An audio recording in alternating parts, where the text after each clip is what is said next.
Hey everybody and welcome back to our channel. If you're looking out to hide the double blue tick on your WhatsApp, if you are wondering how to do so, in today's video we are going to guide you through the process for that. So let's just dive right in and get started.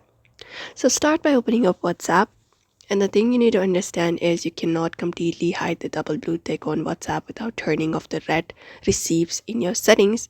So once you open up your WhatsApp, look out for the three dot in the top and tap on it and go to your settings and open it up. After you go to settings, you just need to look out for the privacy. And within privacy, what you need to do is look out for the, red receipt section.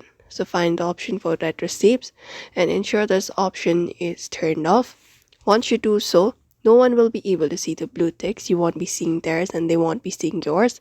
Single gray tick means sent, double gray tick means delivered. So you need to do so. Apart from that, in order to have another workarounds, those are using airplane mode trick. So once you receive message, what you need to do is before opening up the WhatsApp message, you need to turn on this airplane mode, tap on flight mode, and you can turn it off. And you can open up the WhatsApp and then read the one tick message that appears on your screen. You can just go and look out for it, and you can close up the application and turn off the airplane mode once again. That should also probably create that kind of illusion that you're trying to create. And also you can disable background data reset, refresh. So you can go to WhatsApp and hold it up and go to the info and look out for the background data usage. Sometimes data usage section, you can tap on mobile data, and there you can look out for the background data usage. You can turn this option off and disable it.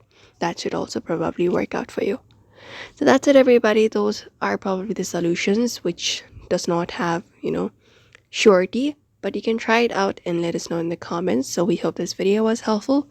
Do not forget to give this video a like and also subscribe for more tips and tutorials.